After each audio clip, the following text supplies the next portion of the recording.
എല്ലാവർക്കും സ്വാഗതം. ഈ റിവ്യൂ ഇഷ്ടപ്പെടുവാണെങ്കിൽ ഒന്ന് ലൈക്ക് ചെയ്തും സബ്സ്ക്രൈബ് ചെയ്തും സപ്പോർട്ട് ചെയ്യണേ. അപ്പോൾ ബാലേന്ദ്രൻ ആകെ ടെൻഷനിലാണ്. അതുകൊണ്ട് തന്നെ പോരുന്ന വഴിയിൽ ബാറ് കാണുമ്പോൾ വീണ്ടും ബാറിൽ കയറുവാണ്. അവിടെ കൊണ്ട് വണ്ടി ഇട്ടതിന് ശേഷം ഇറങ്ങി പോകുമ്പോഴും കാല് നേരെ തറയിൽ ഉറയ്ക്കുന്നില്ല. ആടിയാണ് അകത്തോട്ട് കയറി പോകുന്നത്. അവിടെ പോയി ഇരിക്കുന്നു. അന്നേരം വെയിറ്റർ വന്നിട്ട് ചോദിക്കുന്നുണ്ട്, എന്താ സാർ എന്താ വേണ്ടത് എന്ന് ചോദിക്കുമ്പം, നിനക്കിഷ്ടമുള്ള ബ്രാൻഡ് കൊണ്ടുവരാം, ഞാൻ കുടിക്കാം എന്ന് പറയുക. അന്നേരം അങ്ങനെ കൊടുക്കാൻ പറ്റില്ല. അന്നേരം സാറ് ബ്രാൻഡ് പറയുമെന്ന് പറയും. അന്നേരം കോക്ടെയിൽ എടുക്കുക എന്ന് പറയുവാണ്. അങ്ങനെ അയാൾ കൊണ്ട് കൊടുക്കുന്നു. ആദ്യം കൊടുക്കുന്നത് കുടിക്കും. അത് കഴിഞ്ഞ് അന്ന് അവിടെ നടന്ന ഗംഗാധരൻ്റെ അടുത്ത് നടന്ന ആ സംഭാഷണവും ഭയങ്കരമായിട്ട് ഫീൽ ചെയ്ത ഓരോ കാര്യങ്ങൾ വീണ്ടും റിപ്പീറ്റ് ഓർക്കുവാണ്. അത് കഴിഞ്ഞ് പിന്നെയും 2-3 തവണ മേടിച്ച് കുടിക്കുന്നുണ്ട്. അതിനിടയ്ക്ക് ദേഷ്യം വന്നിട്ട് അവിടെ ഇരിക്കുന്ന ഗ്ലാസ്സിനിട്ട് അടിക്കുന്നു. അത് ഉരുണ്ട് താഴെ പോവുകയൊക്കെ ചെയ്യുന്നുണ്ട്. അന്നേരം ആ വെയിറ്റർ വന്നിട്ട്, എന്താ സാർ എന്താ പ്രശ്നം എന്ന് ചോദിക്കുമ്പോൾ പ്രശ്നമൊന്നും ഇല്ല എന്ന് പറയും. എന്നിട്ട് അവിടുന്ന് ഒരുവിധം എഴുന്നേറ്റ് പോരുവാണ്. അങ്ങനെ പോരുന്ന വഴിക്കാണ് ഗോവർദ്ധനെ വിളിക്കുന്നത്. അതായത് നമ്മുടെ ബാലേന്ദ്രൻ്റെ പെങ്ങളുടെ ഭർത്താവാണ്. ഫോൺ വിളിക്കുന്നത് എടുക്കുന്നത് ചോദിക്കും, അയ്യോ ബാലേട്ടനെ എന്താ 2 ദിവസമായിട്ട് വിളിക്കാണ്ടിരുന്നത്, എവിടെ പോയതായിരുന്നു, ഞങ്ങളെല്ലാവരും എന്തോരം ടെൻഷൻ അടിച്ചെന്നറിയാവോ, ഒരുപാട് വിളിച്ചു എന്നിട്ട് ഫോൺ എടുത്തില്ലല്ലോ, എന്താ ഫോണിൻ്റെ ചാർജ് തീർന്നു പോയതാണോ എന്ന് ചോദിക്കും. അന്നേരം ബാലേന്ദ്രൻ ചോദിക്കും, ഫോണിൻ്റെ ചാർജ് തീർന്നു പോയതാണെങ്കിൽ കാറിൻ്റെ അകത്ത് ചാർജർ ഇല്ലേടാന്ന് ചോദിക്കുമ്പം, അത് ശരിയാലോ, പിന്നെ എന്താ ഫോൺ എടുക്കാതിരുന്നത് എന്ന് ചോദിക്കുവാണ്. എവിടെ പോയതാണ് എന്നൊക്കെ ചോദിക്കുമ്പം, ഞാൻ കോയമ്പത്തൂർ വരെ പോയതായിരുന്നു എന്ന് പറയും. അന്നേരം അതെന്താ ബാലേട്ടൻ പറയാതെ പോയത്, എല്ലാവരും പേടിച്ചില്ലേ, ജസ്റ്റ് ഒന്ന് പറഞ്ഞിട്ട് പോകാൻ മേലായിരുന്നോ, എല്ലാവരും ആകെ സങ്കടപ്പെട്ടിരിക്കുമായിരുന്നു എന്ന് പറയുമ്പം, ആരും സങ്കടപ്പെട്ടൊന്നും ഇരിക്കുകയില്ല, അതൊക്കെ വെറും തോന്നലാണ്, എന്നെ കണ്ടില്ലെങ്കിൽ സങ്കടപ്പെട്ടിരിക്കും, ഉറങ്ങില്ല ഉണ്ണില്ല എന്നൊക്കെ ഉള്ളത് വെറും സങ്കല്പം മാത്രമാണ്, നീ ഉറങ്ങിയില്ലേ, അതുപോലെ നിൻ്റെ ഭാര്യ എൻ്റെ പെങ്ങൾ ഉറങ്ങിയില്ലേ, എല്ലാവരും ഉറങ്ങും എന്ന് പറയുമ്പം ഗോവർദ്ധനും പറയുവാണ്, വൈജയിച്ച് ഉറങ്ങി കാണില്ല എന്ന്. അന്നേരം ചിരിച്ചിട്ട് ബാലേന്ദ്രൻ പറയുന്നുണ്ട്, നീ എന്നെ ചിരിപ്പിക്കല്ലേ, ചിരിക്കാൻ പറ്റുന്ന ഒരു മൂഡിലല്ല ഞാനിപ്പം എന്ന് പറയും. എന്നിട്ട് പിന്നെയും ചോദിക്കുന്നുണ്ട്, എന്താ ബാലേട്ടൻ കുടിച്ചിട്ടുണ്ടോ, ബാലേട്ടന് എന്തെങ്കിലും പ്രശ്നമുണ്ടോ എന്നൊക്കെ ചോദിക്കുമ്പോൾ, എനിക്കൊരു പ്രശ്നമില്ല, ഞാനിപ്പോൾ വിളിച്ച കാര്യം നിന്നോട് പറയാം, ഞാൻ കോയമ്പത്തൂർ വരെ പോയതായിരുന്നു, അവിടുന്ന് വന്നുകൊണ്ടിരിക്കുവാണ്, വളരെ പതിയെയാണ് വരുന്നത്, ചിലപ്പം ഞാൻ ഇന്നെത്തും അല്ലെങ്കിൽ നാളെ ആയിരിക്കും എത്തുന്നത്, ചിലപ്പോൾ റൂം എടുത്ത് കിടക്കും, ചിലപ്പോൾ വഴി കിടന്ന് ഉറങ്ങും, അത് എങ്ങനെയാണ് എന്നൊന്നും ഞാൻ തീരുമാനിച്ചിട്ടില്ല, എങ്ങനെയാണെങ്കിലും പയ്യെ അങ്ങ് എത്തിക്കോളൂ എന്ന് പറയും. അന്നേരം ഗോവർദ്ധനം ചോദിക്കുന്നുണ്ട്, ഇപ്പോൾ എവിടെ എത്തിയെന്ന്. അന്നേരം ഒന്നും പറയുന്നില്ല. അന്നേരം ഞാൻ വൈജയിച്ചിനെ വിളിച്ച് പറയട്ടെ, വൈജയിച്ചിയെ വിളിച്ചായിരുന്നു എന്നൊക്കെ ചോദിക്കുമ്പോൾ, നീ വേണമെങ്കിൽ വിളിച്ചോ, എന്നിട്ട് പറഞ്ഞുതരേ, അവിടുന്ന് പോകുന്ന ബാലേന്ദ്രൻ മരിച്ചുപോയി, ഡെഡ് ബോഡി ആയിട്ടാണ് വരുന്നതെന്ന് വേണമെങ്കിൽ നീ പറഞ്ഞുതരേ എന്നൊക്കെ പറയുമ്പം, എന്താ ബാലേട്ടൻ ഇങ്ങനെയൊക്കെ പറയുന്നത്, അങ്ങനെയൊക്കെ കേട്ടാൽ വൈജയിച്ചിക്ക് സങ്കടമാകില്ലെന്ന് ചോദിക്കുമ്പം, നിന്നോട് ഞാൻ പറഞ്ഞു കൂടുതൽ എനിക്ക് സംസാരിക്കാനൊന്നുമില്ലെന്ന്, ഇത് പറയാൻ വേണ്ടിയാണ് ഞാൻ വിളിച്ചത്, വെക്കുവാ എന്ന് പറഞ്ഞിട്ട് ഫോൺ വയ്ക്കും. അന്നേരം ഗോവർദ്ധന് പിന്നെ സംശയം, അങ്ങനെ തിരിച്ച് വിളിച്ചെടുത്തിട്ട് ഇപ്പോൾ എവിടെ എത്തി, എപ്പോഴത്തേക്ക് എത്തും എന്നൊക്കെ പിന്നെയും ചോദിക്കുവാണ്. അന്നേരം നിന്നോട് ഞാൻ പറഞ്ഞില്ലായിരുന്നോ, ഞാൻ കോയമ്പത്തൂരിൽ നിന്ന് പതിയെ വന്നുകൊണ്ടിരിക്കുവാണെന്ന്, വളരെ പതിയെ വരുന്നത്, അതുകൊണ്ട് ചിലപ്പം കുറച്ച് താമസിക്കും, ചിലപ്പോൾ വന്നില്ലെന്നും വരും, നിന്നോട് പറയാനുള്ള കാര്യം ഞാൻ പറഞ്ഞതല്ലേ എന്ന് പറഞ്ഞിട്ട് ഫോൺ കട്ട് ചെയ്തിട്ട് അവിടെ വയ്ക്കും. അതിനുശേഷം ബാലേന്ദ്രൻ ആ ഫോൺ എടുത്തങ്ങ് സ്വിച്ച് ഓഫ് ചെയ്ത് വയ്ക്കുക കേട്ടോ. അത് കഴിഞ്ഞ് വിളിച്ചിട്ട് കിട്ടുന്നില്ല. ഈ സമയം എല്ലാം വൈജയന്തി ആകെ ടെൻഷനിലാണ്. റൂമിൽ എഴുന്നേറ്റ് അങ്ങോട്ടും ഇങ്ങോട്ടും നടക്കുന്നു, ഓരോന്ന് ആലോചിച്ചിങ്ങനെ ഇരിക്കുന്നു. ഈ സമയമാണ് ഗോവർദ്ധൻ വിളിച്ചിട്ട് പറയും, വൈജയിച്ചി ഞാൻ ഒരു സന്തോഷ വാർത്ത അറിയിക്കാൻ വേണ്ടിയാണ് വിളിച്ചതെന്ന് പറയുമ്പോൾ, എന്താണെന്ന് വെച്ചാൽ പെട്ടെന്ന് പറ എന്ന് പറയും. അന്നേരം അങ്ങേര് പറയുവാണ്, ബാലേട്ടൻ വിളിച്ചായിരുന്നു എന്ന്. അന്നേരം വിളിച്ചായിരുന്നോ, എവിടുന്നേ വിളിച്ചേ, എപ്പോഴേ വിളിച്ചേ, നിന്നെ എങ്ങോട്ട് വിളിക്കുമായിരുന്നോ എന്ന് പറഞ്ഞ ഒരു 100 ചോദ്യം ഒറ്റയടിക്ക് അങ്ങ് ചെല്ലുവാണ്.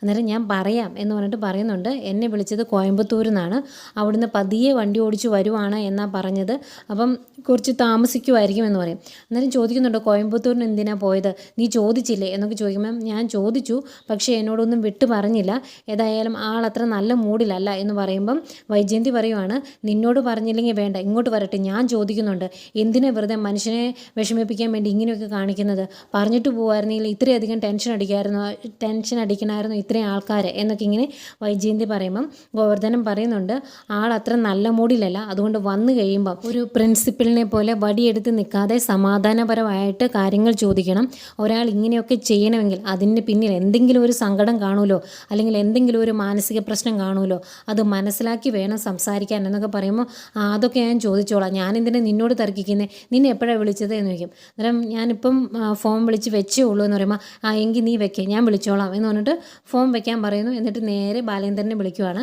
അന്നേരം ബാലേന്ദ്രൻ്റെ ഫോൺ സ്വിച്ച് ഓഫ് ചെയ്ത് വെച്ചേക്കുവാണല്ലോ, 2 തവണ വിളിക്കും, കിട്ടില്ല. അന്നേരം ദേഷ്യം വന്നിട്ട് ഫോൺ എടുത്ത് ബെഡിലേക്ക് എറിഞ്ഞിട്ട് ദേഷ്യപ്പെട്ടിരിക്കുവാണ് വൈജയന്തി. പിന്നീട് ബാലേന്ദ്രനെ കാണിക്കുന്നു. ബാലേന്ദ്രൻ നെടുമ്പുരയിലേക്ക് എത്തിയിരിക്കുകയാണ്. ആകെ വിഷമത്തിലാണ്. വണ്ടി കൊണ്ട് നിർത്തുമ്പോഴും കട്ടക്കലിപ്പിലാട്ടോ. വണ്ടിയിൽ നിന്ന് ഇറങ്ങുന്നു. എന്നിട്ടൊരു ബാഗൊക്കെ എടുത്ത് അകത്തോട്ട് കയറി വരുവാണ്. എന്നിട്ട് അവിടെ സിറ്റൗട്ട് കയറി നിന്ന് കോളിംഗ് ബെല്ല് അടിച്ചിട്ട് തളർന്ന് നിൽക്കുക കേട്ടോ. കാരണം അമ്മാതിരി മദ്യമാണ് കഴിച്ചേക്കുന്നത്. ഭക്ഷണമൊന്നും കഴിച്ചിട്ടുമില്ല. തളർന്ന് നിൽക്കുവാണ്. അന്നേരം അലീന കോളിംഗ് ബെല്ല് കേട്ട് അകത്തുനിന്ന് വരുന്നു. അന്നേരം തുറക്കാൻ തുടങ്ങുമ്പോൾ ഒരു സംശയം. എന്നിട്ട് ജനലിക്കൂടെ നോക്കുമ്പോൾ ഇങ്ങനെ തളർന്ന് നിൽക്കുന്ന ബാലേന്ദ്രനെ കാണും. അന്നേരം പെട്ടെന്ന് വാതിൽ തുറക്കും. ഒത്തിരി സന്തോഷത്തോടെയാണ് അലീന വാതിൽ തുറക്കുന്നത്. പക്ഷേ ബാലേന്ദ്രൻ്റെ നിപ്പും ആ നോട്ടമൊക്കെ കാണുന്നതെങ്കിൽ ആ ചിരിയൊക്കെ അങ്ങ് മായും കേട്ടോ. ബാലേന്ദ്രൻ അതുപോലെ തന്നെ മാറി നിൽക്കുക ഫ്രണ്ടിൽ നിന്ന് എന്ന് പറഞ്ഞാൽ ഭയങ്കരമായിട്ട് ദേഷ്യപ്പെട്ട് ഷൗട്ട് ചെയ്തിട്ട് കയറി പോവാണ്. അലീന അന്തം വിട്ട് നിൽക്കുവാണ്. കാരണം അലീന ഇതുപോലൊരു രീതിയിൽ ബാലേന്ദ്രനെ ഇതുവരെ കണ്ടിട്ടില്ലല്ലോ. ബാലേന്ദ്രൻ നേരെ റൂമിലേക്ക് കയറി പോകുന്നു. വാതിലടയ്ക്കുന്നു. ആകെ ടെൻഷനിൽ അലീന ഇങ്ങനെ അന്തം വിട്ട് കുറച്ച് നേരം ഇങ്ങനെ നോക്കി നിൽപ്പുണ്ട്. ഇതെന്താ ഇങ്ങനെ ഒരു ഭാവം എന്നോർത്ത്. ആ സമയം ബാലേന്ദ്രനകത്ത് കയറി പോക്കറ്റിരുന്ന ഫോണും ബാഗും എല്ലാം കട്ടിലേക്ക് ഇടുവാണ്. എന്നിട്ട് തളർന്ന് അവിടെ ഇരിക്കുന്നു. അതിനുശേഷം അവിടെ ഇരിക്കുന്ന ഫോട്ടോയിലൊക്കെ ഇങ്ങനെ നോക്കുന്നുണ്ട്. ഈ സമയം ടെൻഷനിലായിരുന്നു അലീന. എങ്കിലും ഒരു കപ്പ് ചായ എടുത്തുകൊണ്ട് വരുവാണ്. അങ്ങനെ റൂമിൻ്റെ വാതിലേക്ക് എത്തുന്നു. ഈ സമയം ബാലേന്ദ്രൻ ആകെ ദേഷ്യത്തിലാണ് റൂമിൽ. എൻ്റെ റൂം, ബാലേന്ദ്രൻ്റെ റൂം എന്നൊക്കെ പറഞ്ഞ് ഭയങ്കര ദേഷ്യത്തിലാണ്. അന്നേരം അലീന വന്നിട്ട് സാർ ചായ എന്ന് പറയുമ്പോഴേക്കും ബാലേന്ദ്രൻ ഇങ്ങനെ സൂക്ഷിച്ച് നോക്കുവാണ്. അന്നേരമാണ് അലീന കാണുന്നത് ബാലേന്ദ്രൻ്റെ കയ്യിൽ ഒരു തോക്കിരിപ്പുണ്ട്. എന്നിട്ട് ആ തോക്ക് അലീനയുടെ നേരെ ചൂണ്ടിയിട്ട് ചോദിക്കുവാണ്, നിന്നോടിപ്പം ചായയായിട്ട് ഇങ്ങോട്ട് വരാൻ ആരെങ്കിലും പറഞ്ഞായിരുന്നോ എന്ന്. അന്നേരം പേടിച്ച് വിറച്ചിട്ട് അലീന ഇങ്ങനെ വിക്കി ഇല്ല, അങ്ങനെ പറഞ്ഞില്ല എന്ന് പറയുമ്പോൾ എന്നാൽ പെട്ടെന്ന് എന്ന് പറയുന്നതെങ്കിലും പെട്ടെന്ന് സോറി സാർ എന്ന് പറഞ്ഞിട്ട് അവിടെ നിന്ന് പോകുക കേട്ടോ. അലീന പോകുമ്പോഴേക്കും വാതിലടച്ചിട്ട് എന്നിങ്ങനെ ദേഷ്യപ്പെട്ട് പറയുന്നു. അലീന പെട്ടെന്ന് വാതിലടച്ചിട്ട് അങ്ങോട്ട് പോകുന്നു. ബാലേന്ദ്രൻ ആകെ ദേഷ്യത്തിലാണ്. അലീന പുറത്ത് പോയി അന്തം വിട്ട് നിൽക്കുവാണ് കപ്പം പിടിച്ചുകൊണ്ട്. കാരണം ഇങ്ങനൊരു ഭാവത്തിൽ ഇതുവരെ അലീന ബാലേന്ദ്രനെ കണ്ടിട്ടില്ല. അതുകൊണ്ട് തന്നെ ഈ സമയം ബാലേന്ദ്രൻ ആ തോക്കും പിടിച്ചുകൊണ്ടിരിക്കുന്നു. കുറേ നേരം എന്തൊക്കെ ആലോചിക്കുന്നു, തന്നെത്താനെ ചിരിക്കുന്നു. അതിനുശേഷം ആ തോക്കെടുത്ത് സ്വന്തം തലയ്ക്ക് ചൂണ്ടിപ്പിടിച്ച് കുറച്ച് നേരം നിൽപ്പുണ്ട്. അത് കഴിഞ്ഞ് അവിടെ ബാലേന്ദ്രൻ്റെയും വൈജയന്തിയുടെ ഒരു ഫോട്ടോ ഇരിപ്പുണ്ട് കേട്ടോ. ആ ഫോട്ടോയിൽ കറക്റ്റ് വൈജയന്തിയുടെ നെറ്റിക്ക് തന്നെ ഇങ്ങനെ ചൂണ്ടിപ്പിടിച്ച് ഇങ്ങനെ നിൽക്കുവാണ്. അന്നേരം കാണിക്കുന്നത് നമ്മുടെ വൈജയന്തി ഒറിജിനലായിട്ട് വൈജയന്തിയുടെ നെറ്റിയിലേക്ക് പിടിച്ചേക്കുന്നതായിട്ടും കാണിക്കുന്നുണ്ട്. ഇനിയിപ്പം വെടി വെക്കുന്നതും അങ്ങനെയുള്ള സംഭവമൊക്കെ ബാലേന്ദ്രനെ ഓർക്കുന്നതാണോ സ്വപ്നമാണോ എന്നൊന്നും അറിയത്തില്ല. ഏതായാലും ഇതൊക്കെയാണ് ഇന്നത്തെ എപ്പിസോഡായിട്ട് കാണിച്ചത്. പിന്നെ പ്രൊമോ ആയിട്ട് കാണിക്കുന്നുണ്ട്. അലീന മുത്തശ്ശിയോട് പോയി പറയുവാണ്, ഇവിടുന്ന് പോയ ബാലേന്ദ്രൻ സാറല്ല തിരിച്ചു വന്നത്. ഇങ്ങനൊരു ഭാവത്തിൽ ഞാൻ ഇതുവരെ കണ്ടിട്ടില്ല, എന്തോ പ്രശ്നമുണ്ട് എന്ന് പറയുമ്പോൾ മുത്തശ്ശി പറയുന്നുണ്ട് അവൻ അങ്ങനെ കുഴപ്പക്കാരനൊന്നും അല്ല എന്ന്. അത് കഴിഞ്ഞ് അലീന പുറത്തേക്ക് ഇറങ്ങി വരുമ്പോൾ ഡൈനിങ് ഹാളിൽ അവിടെ ഇങ്ങനെ ഇതുപോലെ തന്നെ ആകെ ദേഷ്യത്തോടെ ഇരിക്കുന്ന ബാലേന്ദ്രനെ കാണിക്കുന്നുണ്ട്.